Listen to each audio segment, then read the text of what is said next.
नमस्कार, मैं मौली साहू स्वागत करती हूं आपका तेज इंडिया टीवी में। चलिए बढ़ते हैं आज की ताज़ा खबरों की ओर। रिंगनौद थाना अंतर्गत डोडर चौकी पुलिस द्वारा बीती रात शराब से भरे लोडिंग वाहन को पकड़े जाने की सूचना के बाद अब मामला गोलमाल नजर आने लगा है। दरअसल इस पूरी घटना के संबंध में पुलिस कुछ भी बोलने से बचती नजर आ रही है, जो कि संदेहास्पद है।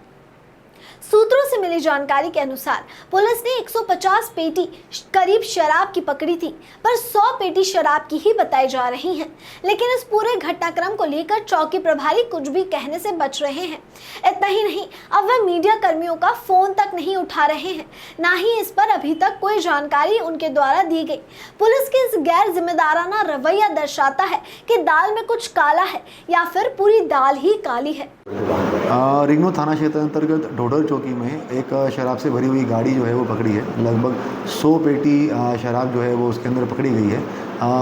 गाड़ी में से ड्राइवर जो है वो अभी जंगल की तरफ भागा हुआ है। हमारी पुलिस टीम जो है वो उसके पीछे है। प्रयास हम लोग करेंगे जल्द से जल्द उसको गिरफ्तार भी कर लें। कीमत पता लगी सर, कहाँ से कर दिया? अराउंड 100 पेटी है, तो एग्जैक्ट कीमत तो अभी वो निकल गई, क्योंकि उसके अंदर जो है वो विदेशी भी है, साथ साथ में मसाला और देसी भी है, तो एग्जैक्ट कीमत जो है वो अलग से जारी कर दी जाएगी। ठीक है। कहाँ से कहा? लोकसभा चुनाव की मतगणना के पहले उज्जैन आलौट लोकसभा सीट से कांग्रेस प्रत्याशी महेश परमार ने रतलाम पहुंचकर स्ट्रांग रूम का निरीक्षण किया और सुरक्षा व्यवस्था का जायजा लिया। निरीक्षण के बाद मीडिया से चर्चा में परमार ने अधिकारियों के बार बार स्ट्रांग रूम तक आने पर आपत्ति जाहिर की। दरअसल 4 जून को लोकसभा चुनाव की मतगणना होनी है, जिसमें अब कुछ ही दिन शेष बचे हैं। ऐसे में ईवीएम की सुरक्षा और अन्य व्यवस्थाओं को देखने के लिए कांग्रेस प्रत्याशी महेश परमार रतलाम पहुंचे थे। इस दौरान उनके द्वारा अधिकारियों से भी चर्चा की गई। स्ट्रांग रूम को देखने के बाद लोकसभा प्रत्याशी महेश परमार ने मीडिया से कहा कि उज्जैन लोकसभा सीट के आलौट विधानसभा की मतगणना रतलाम में होनी है, इसलिए वे आज स्ट्रांग रूम और मतगणना स्थल को देखने के लिए आए हैं। यहाँ विजिटर बुक को देखने पर पता चला कि एसडीएम, एडीएम आदि अधिकारी बार बार स्ट्रांग रूम तक आ रहे हैं, जबकि उज्जैन में ऐसा नहीं है। उन्होंने कहा कि जहां तक मुझे जानकारी है, कलेक्टर भी कुछ विशेष होने पर ही स्ट्रांग रूम में आते हैं। बार बार अधिकारियों के स्ट्रांग रूम तक आने को लेकर आपत्ति जताते हुए उन्होंने कहा कि वह निर्वाचन आयोग के नियम को देखेंगे। क्या है और तमाम व्यवस्था देखिए, कितना संतुष्ट है आप और क्या उद्देश्य था आपका आज की इस विजिट? ये पूरा एक उज्जैन आलोट संसदीय क्षेत्र की एक लोकसभा विधानसभा आलोट विधानसभा का रतलाम जिला पड़ता है, तो हमारा स्ट्रांग रूम एक यहाँ है। तो हमारे आदरणीय शहर कांग्रेस के अध्यक्ष जी, पूर्व जिला पंचायत के अध्यक्ष, हमारे जावरा के प्रत्याशी और हमारे पूर्व विधायक पारस दादा और सभी साथी ने मिलकर यहाँ अवलोकन किया और देखा कि क्या व्यवस्था है। तो जो चीज़ एक मुझे यहाँ देखने को मिली कि जो हमारे उज्जैन में नहीं है, तो यहाँ कलेक्टर अवलोकन कर सकते हैं।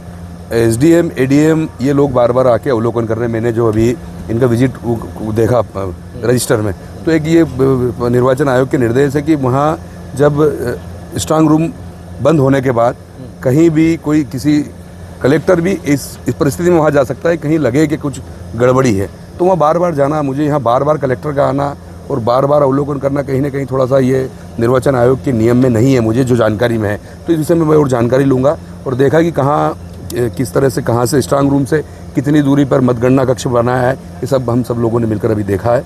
और इस अभी वाकई अभी तो ठीक है, जो हमारे आदरणीय साथी वीरेंद्र सिंह जी ने उस समय जब आलोट विधानसभा की मतपेटियाँ यहाँ पर आई थी और वही अभी पूरा लगा ठीक है। तो आप कह रहे हैं कि बार बार कलेक्टर आ रहे हैं? हाँ, कहीं ना कहीं शंका लग रही है? हाँ, तो वही मैंने जहाँ उज्जैन में मैं 2 बार विधायक भी, दूसरी बार विधायक भी हूँ, तो ये निर्वाचन आयोग के नियम है और उज्जैन में जो नियम है और यहाँ के नियम अलग हैं। तो एडीएम का आना, एसडीएम का बार बार आना अलग अलग, तो वो क्यों आना, ये नियम में है। अगर जब आप सीआरपीएफ के जवान यहाँ पर हैं या उनकी कस्टडी में सब जो नियम है निर्वाचन आयोग के और यहाँ लगा है, तो क्या कारण है?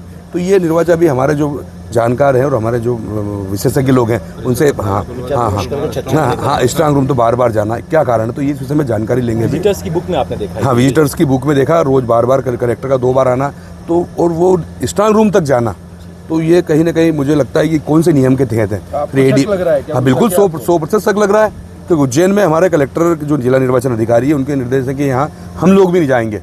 तो उज्जैन और रतलाम में क्या दोनों जगह अलग अलग नियम है, ये चीज़ रखने की बात है। शिकायत करेंगे? नहीं, अभी हम देख के आए हैं, हमारे अभी नियम और ये जानकारी लेंगे और अभी हमने जो हमारे साथ यहाँ के जो तहसीलदार ने अवलोकन कराया, क्या शुभ नाम इनका, ऋषभ ठाकुर जी, उनको भी मैंने आपत्ति दर्ज कराई है कि कौन बार जो है ना मौखिक बोला कि बार आने का क्या कारण है।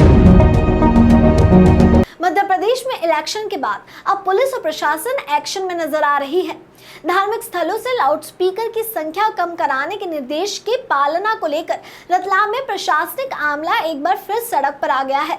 इस दौरान पुलिस सुरक्षा संघ द्वारा 711 धर्म स्थलों से लाउडस्पीकर हटवाए गए।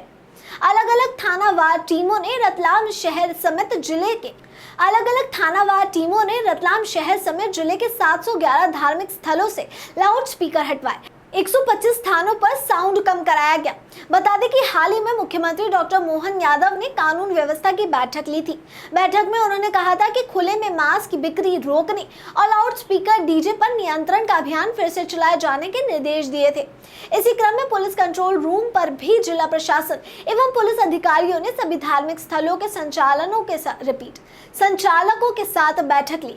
उन्हें नियमों के पालन को लेकर सहयोग की अपील की। आज रतलाम शहर तहसील के अंतर्गत विभिन्न क्षेत्रों में राजस्व एवं पुलिस के द्वारा जो विभिन्न स्थानों पर अतिरिक्त लाउड स्पीकर बज रहे हैं, जिससे कि अतिरिक्त ध्वनि प्रदूषण हो रहा है, उसको लेकर के जिले शहर में कार्रवाई की गई है और जितने भी अतिरिक्त लाउड स्पीकर लगाए गए थे उनको सबको तत्काल मौके से हटा करके अलग करवाया गया है। कितने स्थानों पर कुछ कार्रवाई की गई है? लगभग अभी 8-10 स्थानों पर हो चुकी है कार्रवाई और लगातार ये कार्रवाई जारी रहेगी। आप सबको मालूम है कि 13 दिसंबर 2023 को राज्य शासन की तरफ से धार्मिक स्थलों पर और अन्य जगहों पर भी तेज़ आवाज़ में लाउड स्पीकर बजने के प्रतिबंध के लिए निर्देश जारी किए गए। अभी उसको और आगे बढ़ाने के लिए हम लोगों ने कल पूरे ज़िले में ही कार्रवाई की गई है, अपने नगर में भी कार्रवाई की गई थी। ये देखी गई स्थिति ये कि इस पर अभी उतनी प्रभावी नियंत्रण उतना नहीं हो पाया है जितना कि होना चाहिए। तो अब इसमें हम अपनी तरफ से सख्त एक्शन लेने वाले हैं। इसमें इस संबंध में सारे धार्मिक स्थलों के जो नियंत्रक प्रबंधक थे उनको आज बुलाया गया था। उनको शासन के प्रावधानों से अवगत कराया गया और उनको ये भी बताया गया कि वो सहमति से सारी अपने शासन प्रशासन का सहयोग करें। अतिरिक्त अगर वहाँ पर लाउड स्पीकर से उनको हटा लें, वरना अपना कार्रवाई करने के लिए तैयार हैं और इसके बाद सारी जवाबदारी अब उनकी होगी। अभी तक जो 2 दिन में अपने नगर में करीब 26 लाउड स्पीकर हटाए गए हैं और पूरे ज़िले में भी अधिक मात्रा में हटाए गए, सहमति से ही हटाए गए। लेकिन उनको यही बताया गया है कि अब समय अवधि समाप्त हो गई है, इसके बाद वो खुद सहयोग करें। रतलाम जिले में लगातार बढ़ती गर्मी ने आमजन के साथ पशु पक्षियों के हाल भी बेहाल कर दिए हैं।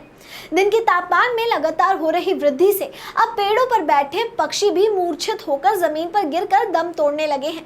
ऐसा ही मामला नगर निगम और शहर के विभिन्न हिस्सों में दिखना अब आम हो गया है। रतलाम में अन्य पक्षियों के साथ सबसे ज्यादा चमगादड़ों की मौत का मामला सामने आया है। नगर निगम परिसर में कई चमगादड़ों की मौत हो रही है।